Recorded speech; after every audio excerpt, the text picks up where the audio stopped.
everybody. Welcome to this 30-day experience of building confidence. We're going to do it the real way confidence is built, not through this fake, phony, positive thinking that everybody hopes to work, that works on the material realm but doesn't really work within. Oh no, my battery's dying again. See if this works. I had it plugged in. Oh well, no light today. I don't know what happened, sorry. Oh, the battery it didn't charge. Oh well. I don't know if I could do it, have the light on and plugged in at the same time. Oh well. Hi Oliver, is this lighting okay? I had it plugged in all night. Only the plug wasn't plugged in. Hey, Wendy. Good to see you. Thanks for being here. Okay, so for those of you who are live or watching the replay, this 30 days is about building confidence from the inside out. This is not the phony fake, positive thoughts, mental framework, which works to an extent, but it doesn't give you that real, authentic, like, I'm invincible feeling, which is what you feel when you're confident, right? Because when you're confident, it's an inside job. Okay, so guess what I got here? Got my pumpkin spice latte, homemade. And one of the things that I did today was I made somebody one of my coffees, which, you know, anybody who knows me, I didn't start even drinking coffee until later in life. And so to give somebody one of my new creations, which pumpkin spice latte is a new creation for me. Anyway, they absolutely loved it. So when you give from your heart, little things, when you're intentional about being kind to others, sharing your little things that make you happy, they make other people happy. And that's how you build authentic confidence. That is also one of the principles of the law of one, which is kindness. So you want to build a strong foundation of kindness. Now, what I have found with many people is they think that they're kind, they think that they're nice, but they're doing what I call fake nice. Fake nice is all from your head.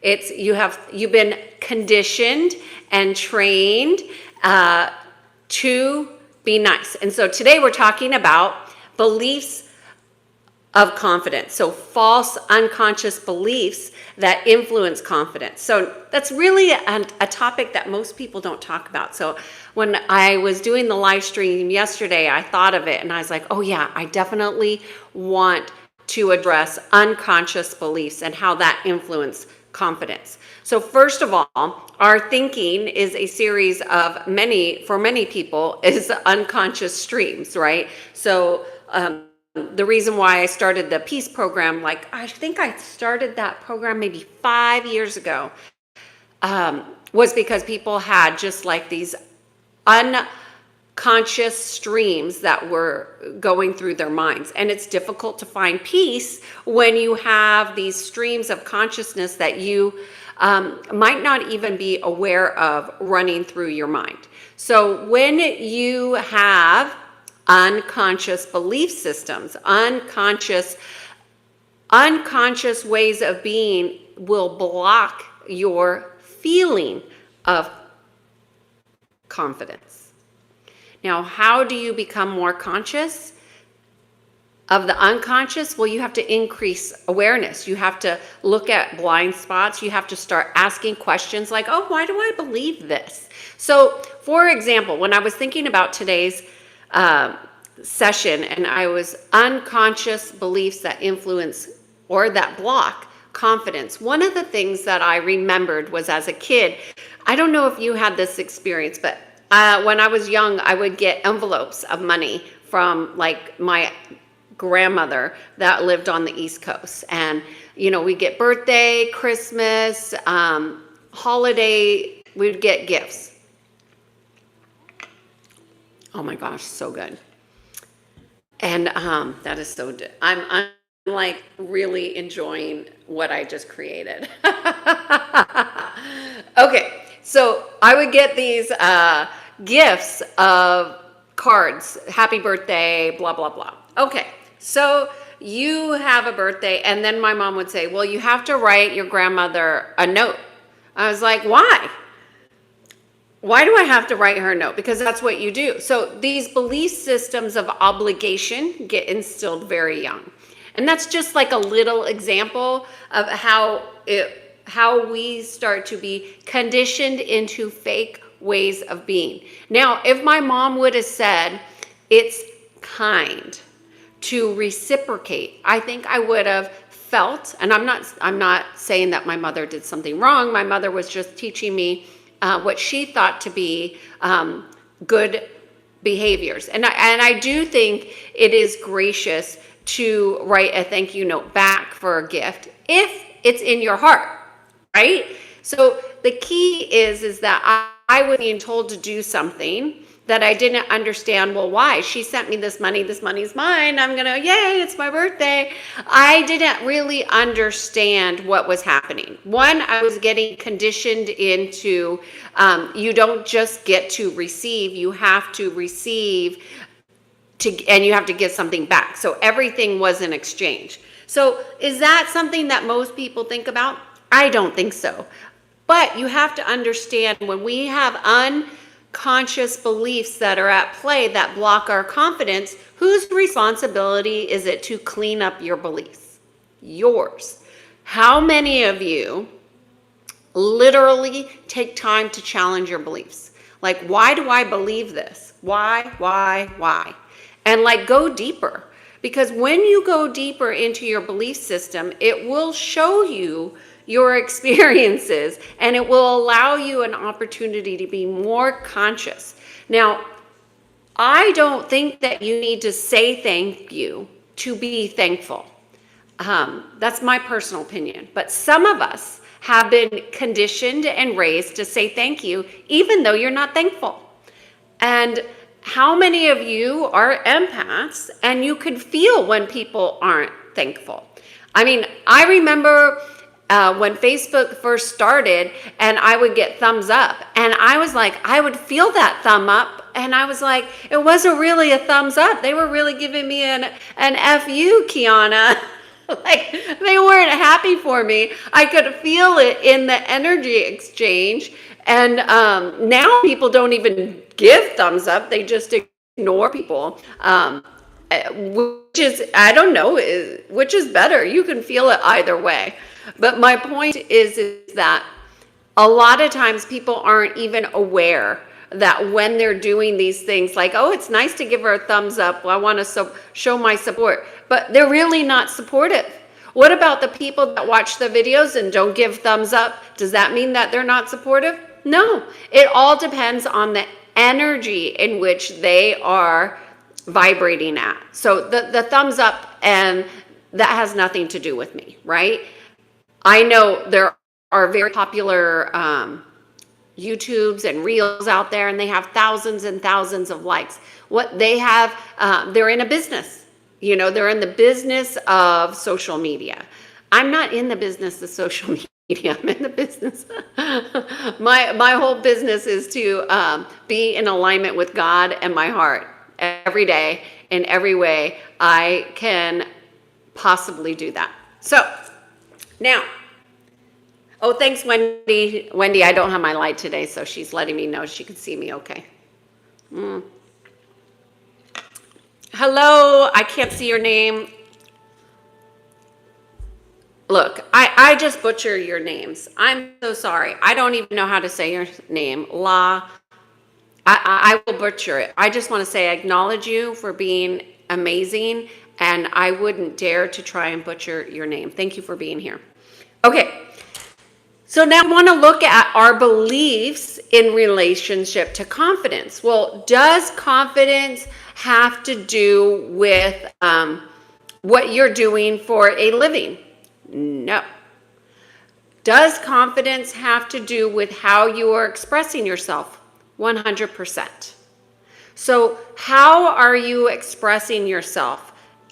Internally, that means, are you suppressing, oppressing, holding your tongue, biting your tongue, not saying what's in your heart, not expressing it to yourself or others? Is that those are things that block your confidence. So I would start, a good baby step would be, what beliefs that you have that tell you that you can't say certain things to certain people, like your mother or your father, or you might be seen as disrespectful. Telling you to go speak your truth to them. That's your choice. Always, you have to do what's always in alignment for you. But what I would say is you can still go and get those beliefs that have you suppressing yourself. So you want to look at, what are the beliefs that you're suppressing, oppressing, biting your tongue, holding your tongue, silencing yourself. Okay, so what are those beliefs? And so let's just say, well, my mom taught me. It's not your mom's fault, okay? Your mom or whoever taught you, or whatever school taught you that you should just sit and be quiet. It doesn't matter how.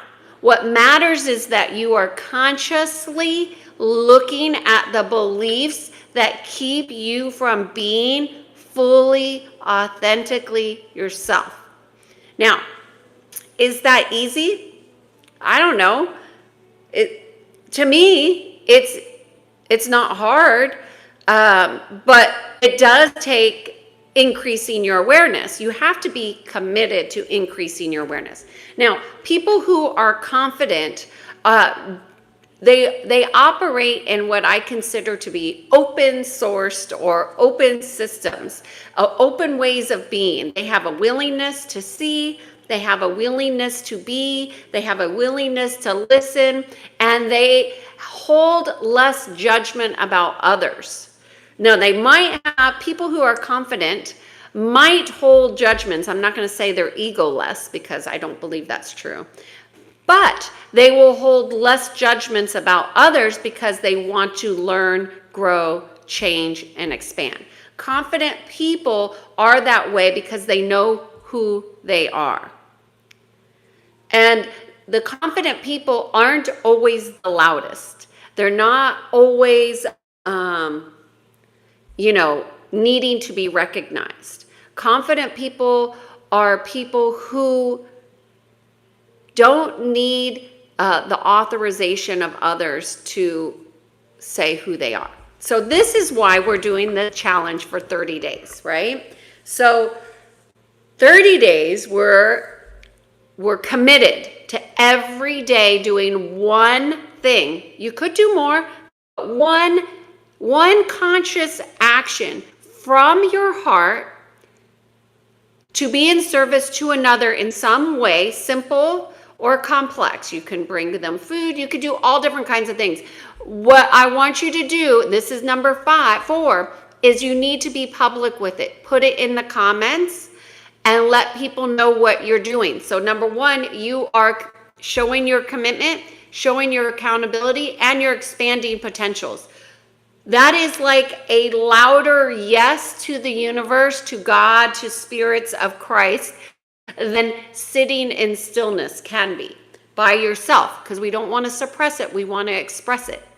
Well, that's a good one. Don't suppress, express. Oh my gosh, this is so good. I don't think you should have coffee when you make it this good. So good. Okay, any questions about beliefs and how it relates to confidence for those of you that are here? I'm trying to think of a simple way that you can identify beliefs. I think identifying behaviors will be easier to see. So when you identify a behavior, like I use the example of having the obligation. So where you have obligations in your life, like if somebody gives me something, I have to give something back. Like there's not just pure receiving. You have to have an exchange. When you have that obligation, there will be beliefs that are behind that. So you want to go and identify, like, what are the beliefs that I have that I'm obligated to spend the holidays with my family? What makes me believe that I need to do that? What are the beliefs that are about that? Because we're in October, right? But everybody gets stressed around the holidays. Why? Because there's so many beliefs that are being triggered of trauma, and people are unconscious to them. And people go out and they go into their trauma days because they don't want to look at the beliefs that are causing them to be re-traumatized from the holidays. And this might not just be an individual thing. It could easily be a collective consciousness situation. So, let me see. So obligations, let me see what else. What else would be another way to look at your beliefs that block confidence? We want to look at unconscious beliefs. These are beliefs that are below the surface. So a belief that I need to say thank you would be an unconscious. Oh, somebody gives you something, you say thank you, but you're not thankful. That's empty. It's empty words. When I used to work, this is a good one. When I used to work on the East Coast, there's, different culture on the East Coast than there is on the West Coast, for certain. And they used to use this saying, bless your little heart. And that was a very sarcastic way of saying you're on the wrong, you're wrong. You're dumb, it was just not a nice saying. Like if you receive somebody saying that to you, they were definitely not a fan of whatever you were saying or doing. And they'd say, oh, bless your little heart, like you're stupid. So those words are hostile towards an empath, okay? So it took me a minute to figure out what the heck that was. Your words matter. So if you say thank you and you're not thankful, people feel that. So you want to look at the belief system that has you saying things that are not real for you. Like I've even been somewhere where somebody did something and I was thankful in my heart. And then I had the person that was with me say, you need to say thank you. And I was like, first of all, I am thankful, but I don't need to speak the words for you to feel better about me having this exchange. But people will put their own conditioned responses onto you. You don't accept that. I could be thankful without saying thank you. Can't you? That's how we express from our heart. So don't let your words be empty. Be very mindful that when you're saying words of gratitude, that you're feeling them in your heart. So that's really, really important. I kind of went off on a tangent there, but let's see. Wendy says, I borrowed my power washer to my friend, put the carts back in the cart corral. Wow, that is kindness. This is the second time this is the grocery stores or the stores have come up in some way. Putting the carts back in the corral is an act of service for sure. Oh, that's awesome. You played with your tiny human with 100% presence. Beautiful. Hey, Sadie, good to see you. Sadie and Anna. Good to see you. We're talking about unconscious beliefs that influence confidence. And we're also doing every day this month consistent conscious acts of kindness from your heart, publicly acknowledging it and allowing it to expand. I'm just curious, Wendy, how it felt to consciously put the carts back with a full heart.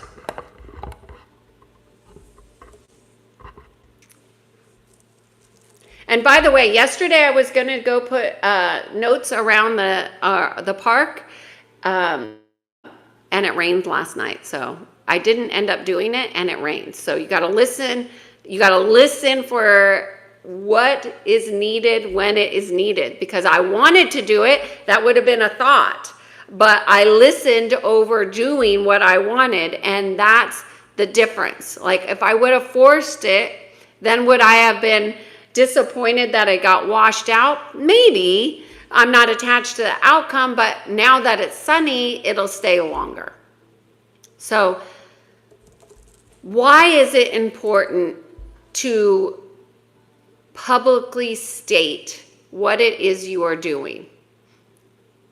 Because we want to expand the potentials. And when we keep to ourselves what we are doing, in this particular context, we're actually consciously wanting it to expand. So we want to be public and give ideas. So like somebody else could see that Wendy put the carts back. Oh, that's a simple, I can do that with a full heart. I could put the carts back. Even though somebody has a job to do that, it doesn't matter. Anyways, Wendy is saying, I noticed my judgment about the lazy people. I love the honesty. And in my heart, I did it because I could. What an interesting, I love the honesty. So you perceive people that don't put their carts away as lazy. I see it more as I'm getting my steps in. So this is just going back to conscious choice, right? Does them being lazy where I want to focus, or do you want to focus on your action? That's where we want to focus, is on the action. So for me, if I was going to do carts, I would focus on, I'm going to get my steps in, and I'm happy that I'm getting movement, and I'm mobile, and I'm flexible, and I could do this. Because there are people that don't even know that they're supposed to put their carts away, right? Because who told us to? And is that just an obligation? Is that a conditioned response? Is that, who says that we're supposed to put our carts back? Anyway, what do you think about that? So if you use a cart from a store, are you obligated to put your cart back? That's so interesting, Wendy. Maybe there's some of an unconscious belief here. Oh, my drink is done. Let me see. Okay. Any questions about beliefs? I think I gave you some really practical examples on how to challenge your unconscious beliefs. What I will say, and I've seen this with my clients in the past, is that they will do something that brings them out of their comfort zone. So confidence comes from going outside of your comfort zone. But then they stopped doing it. They did one big event and they got massive movement, and then they stop doing things that make them uncomfortable. And that's why people get depressed. That's why they get anxious, is that they are becoming hardened or stagnant in movements.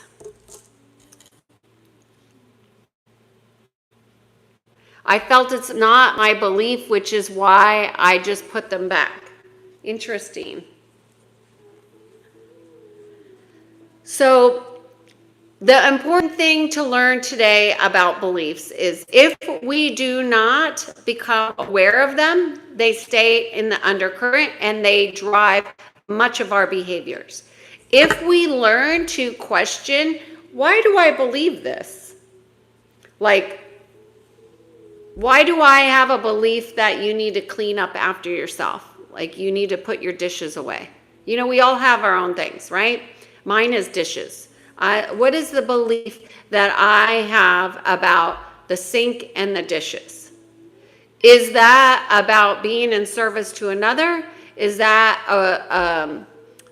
a trigger of irritation. Okay, why would somebody get irritated with the dishes? What is my belief that goes into thinking that people have to put their dishes away?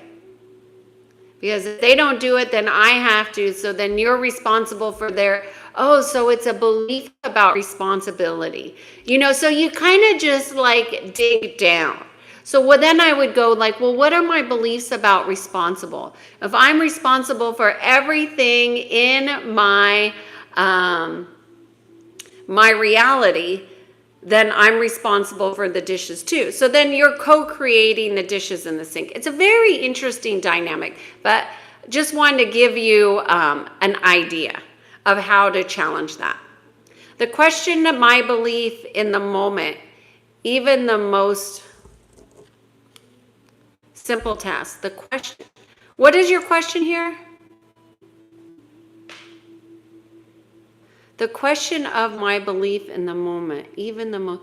Well, sometimes, Wendy, like let's just say you're busy with your friends and something happens and you notice you're triggered.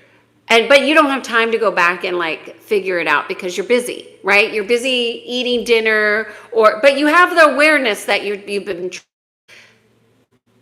That's enough to make a note in your phone real quick and then go back at the end of the night or the next day and say, okay, this is what happened. What was the belief that I was operating off of in that moment? And then you go into the inquiry then.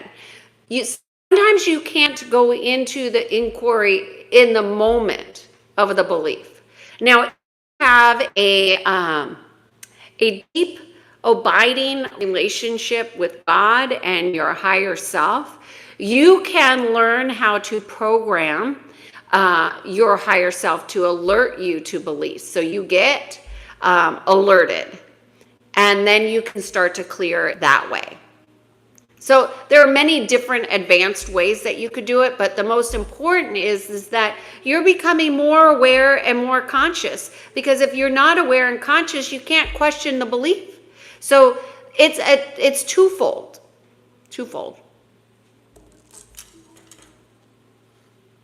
Did I answer your question, Wendy?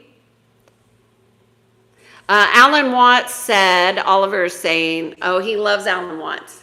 The art of washing dishes is that only you have to wash one at a time. Yes, being present in the moment and focusing at the task at hand. True. I like Alan Watts too. Hey, Marat, good to see you here.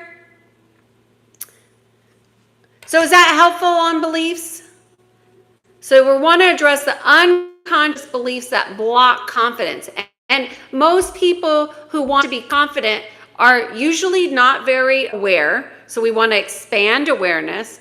But an advanced state of expanding awareness is having the wherewithal to challenge beliefs that do not serve the direction you are going. So if you have a lot of self-doubt, if you have a lot of anxiety, if you have a lot of worry, there's a ton of unconscious beliefs that need to be addressed. And I'm not even talking about fear.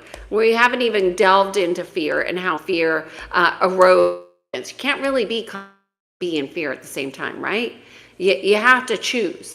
So you got to consciously choose all the time. Anyways, does that help? I'm glad that Oliver likes to do dishes.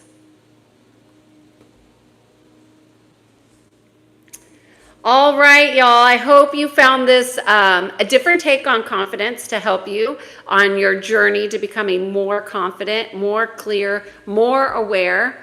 And the commitment is to come on here every day. You could join me in the lives or in the comments and the replay. Say one thing that you did to be in service to others from your heart.